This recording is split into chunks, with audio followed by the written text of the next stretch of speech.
bit about the grandmother's group now. Do you think, Auntie Elaine? Because I don't think they understand necessarily what that group is. Well, before we go into that, I'd just like to welcome you all here tonight. Thank you. I'm going to do a welcome to country, welcome to Mparnte, Wellspring. Good day. Means hello everyone and good evening. Good day. Yeah. I would like to acknowledge each and every one of you here tonight, from wherever you come from or who you are. It's just bringing women like ourselves together, and men as well, to Mparnte and pay our respects to our forefathers that has given us the strength, the courage and the knowledge of who we are, and to be proud of who we are, and always walk with our heads held high, never look down, always look up. That's why we here today, you know. Yeah. And a lot of things that we've been through, they'll never stop us from doing what we believe in. And it's about our rights, our basic human rights, although we're not in the Constitution, but we have our cultural rights, our cultural heritage to the land and to our people. And respect is the most very well word that you never should forget. Respect each other, no matter who you are or where you come from. And as women, we always say, you know, like, whatever we have here, and we've always given out to each other, or we've given out to the land, or whatever, it always comes back. We've been given a gift here. And I think you all must know, you all have been given a gift. And you are sharing this gift with Dorian and I tonight. And we'll do the same with you as well. And it keeps you strong, it keeps you healthy, and making you believe in yourself that wherever you go, you know, you'll always have a friend to talk to or to say hello to. Yeah, that's it. Wow. Thank you. Thank you, Elaine. But it does bring a bit of, sometimes, not all the time, I get a bit emotion when we do that. We all think of our parents.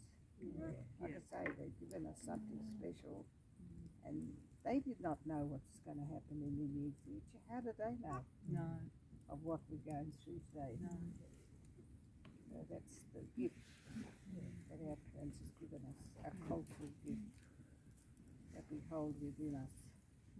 Yeah, I was speaking up about, I don't know, I don't really want to talk about the intervention. I did 16 years of the intervention.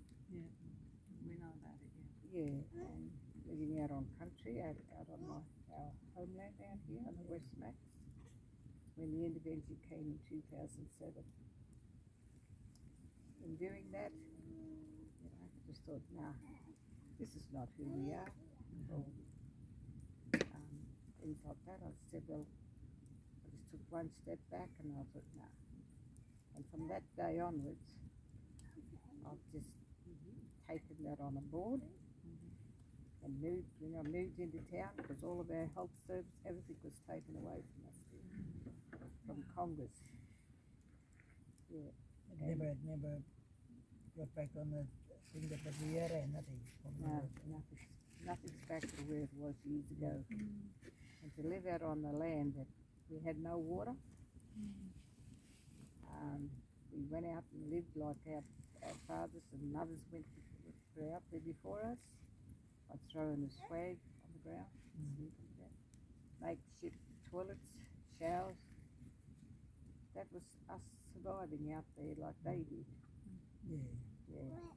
And we had to travel to a little place called J Creek to get the water to bring back to where we were staying at the time. You know, we had nothing.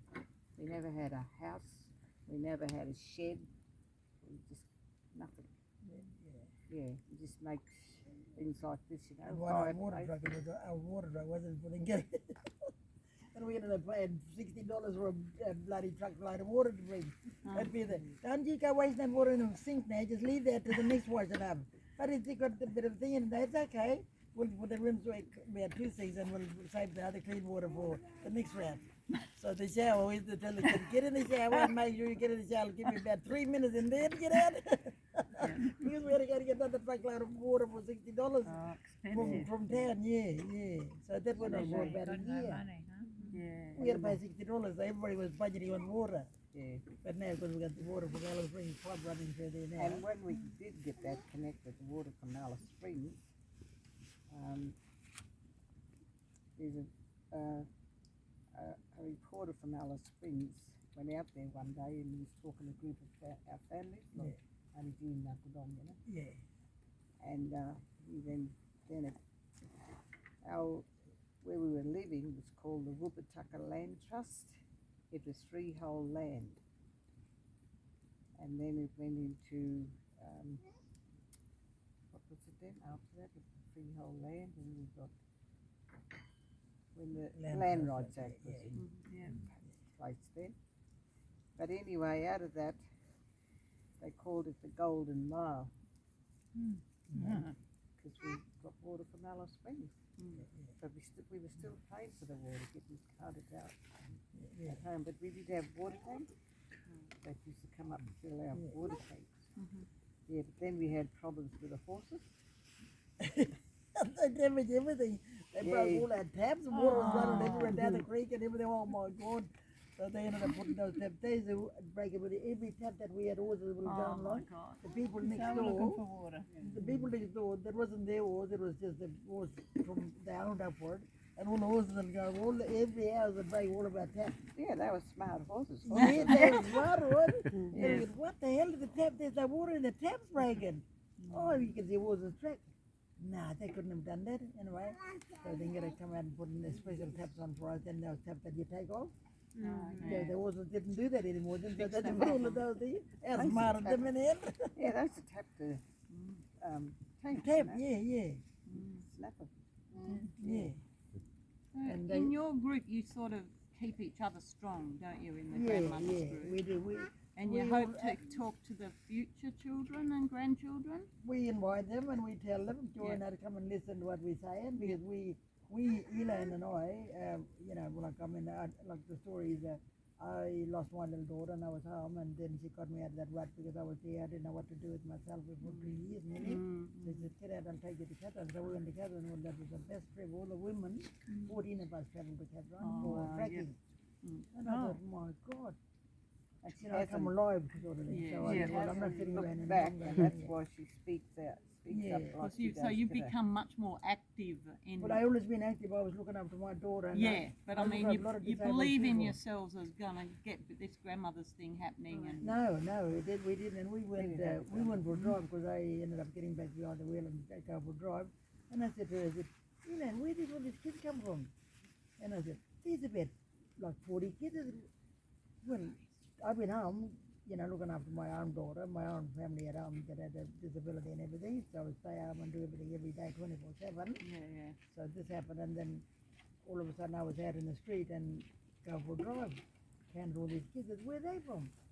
And then another time I went, there's about 40 kids, one side we counted. She said, what about those ones on that? What are they all doing up there? Anyway, so we went to Dr. Hillary. Hillary is a doctor at trauma doctor in Alice Springs Hospital. So she's involved with the fracking and everything else. The fracking. Yeah, so we went with Hillary and then Canada, and we should have a meeting at her place.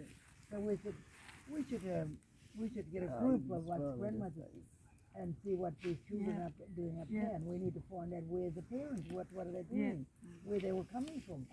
And that's when you put a big cover about it. So me and Iona go for a ride. And she says, no. Have you got a smoke? No, we don't smoke. We don't drink. Get off the street. And then I seen a couple of little kids, which was my granddaughter, my son, because he had a girlfriend and she had a twin.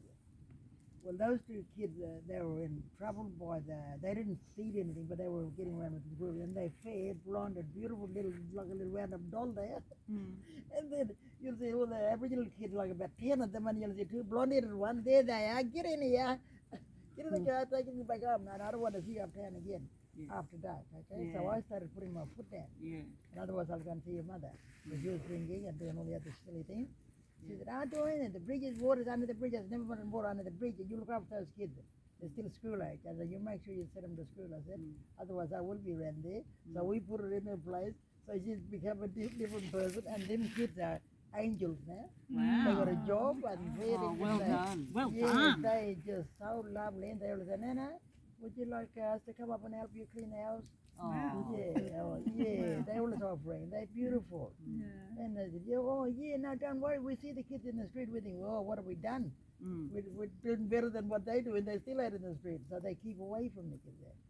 I think Iona and I, we used to go up and get in the car a few times, and they took them home. Well, I didn't even know they were Doreen's grandchildren because they used to walk around a lot of little young ones from the community. These two. And blonde-headed, beautiful, blonde-headed little kid. We used to think there was someone else. What about those little white kids? They never white kids, they belong to us. Doreen's.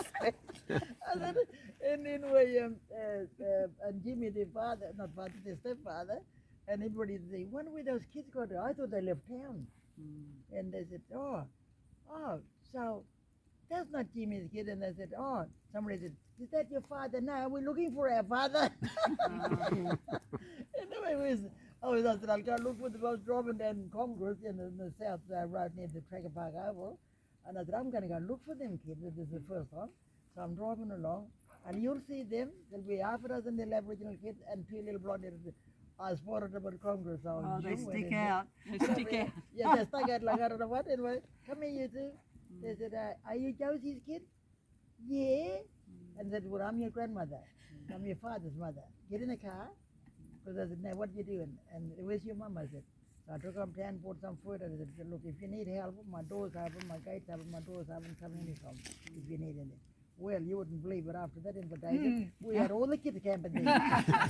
They brought their tribe from wherever they were. Feeding all the kids. Yeah, and then it's like, why are you bringing all these kids here? Because they got nowhere to go. Is it, well, Nana's only got 3 bedrooms and the lounge is there, you all sleep there. So I'd get up and make breakfast for them. Grandmother business takes a lot of work for you. But I used to make them have a shower and say, now, who you, after them I knew their grandparents. Now, I know your Nana, I know your mother, I know your Nana. Get over the arm now. I'll go wandering around, and if you come here again, I'm going to have to, please won't drop them off. Tie a load of kids at my house. So I said, and somebody said, did the police drop off some food for them, like bread or egg or something? I said, yeah, well, I had to feed them in the morning. So I sent them home, and them kids never came back to that place again. Yeah, and them other two, they snapped out of it. But I mean, it's changed in a different way. But the kids that was running like Den, like about 10 years ago, they're different kids. They all slow down and they're growing up and they're 18 now. And kids, they just turned 18. Gave them the best birthday present. Bought their cakes and everything for their 16, 17, 18, and all them, you know. They always invited Doreen and I to their And they said, when we turn 18, Nana, we might take you to New Zealand. I said, that's a bit too far for me. I said, I think I'll just go to Adelaide or something like that closer. Yeah. So they're going to Melbourne soon, So they're 18 now and different, So you're doing all that work with the kids, but also Elaine and I were talking a bit about the fracking and stuff like that and the concern about those kind of things. Do you want to say anything about your concerns, Elaine, about that kind of thing that maybe... Well, fracking is, you know, how it damages our water. Well, water's special. Like a very special thing to us, you know. It's sacred, you know. Because years ago when we lived out on the homelands, we didn't have thing at the time, you know, water. We'd go down, when it rained, we'd go down to the riverbeds and dig soakage. Lovely. And we had to teach our grandchildren the same thing as us. It's about surviving on the land. You know, no matter where you are, and if you're out on country, yes, water is. And you can always tell when there's waters by the plants. Yeah. those nuts, Yeah, that's right. and you know that there's water there. Yeah. You know, you've got to. That's about surviving out on out. Yeah, yeah. Yeah, and And bush, able to bush, eh? table, you know, Yeah. with fringes and that, you know, like what do you call them thing? Little budgies. Oh If you yeah, are when there they- in the desert anyway, and if you see no bird, that means there's no water. But if you see budgies, between budgies Budgies, yeah. and the fringes, and you know there's water, they're not far. But that's how we were taught. Can I tell you a funny story about a budgie? You're going to laugh at me. I went